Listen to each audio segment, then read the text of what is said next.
Hey guys, this is Anirban from the Tennis Wizard. So this is the part two of our goal setting series, and today I want to cover performance goals.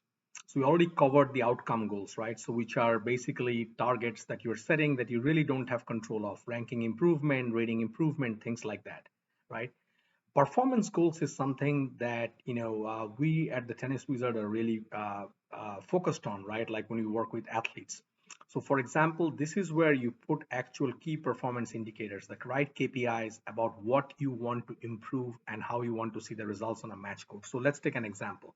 Say for example, you're working with your coach and you want to be more assertive in matches, right? Like you don't come in and close out the points at the net, and that's something that you have been working on.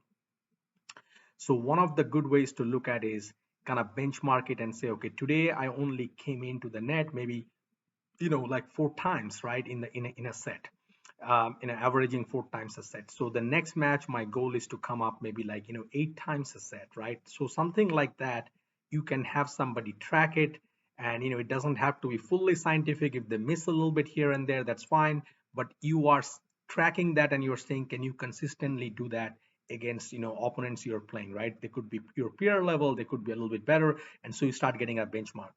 You can put all kinds of benchmarks there, but they're sort of within your control because you're trying to achieve something that you're working on, right? It could be like it could be serve plus one, right? Like I'm able to execute and dominate off serve plus one. Now of course you need somebody to watch it, and they should be qualified enough to be able to analyze that it's actual serve plus one, that you are working on. So these are some of the measures basically, and it doesn't have to be a coach. I mean, you can you can talk to your parents and basically tell them what to look for. You can have a peer do it, right? We are very big on peers helping peers. So like if you travel in a group, you can have your friends track some of these, like these match chartings, right? So these are the performance goals, and in that way you put some target, right? By end of the quarter, I want to consistently achieve where I'm coming 8 times at the net, right? That's an example.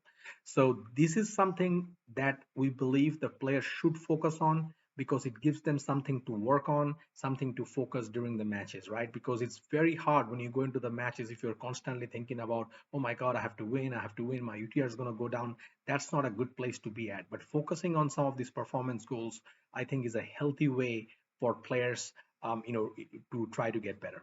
Thank you, and we wish you all the best.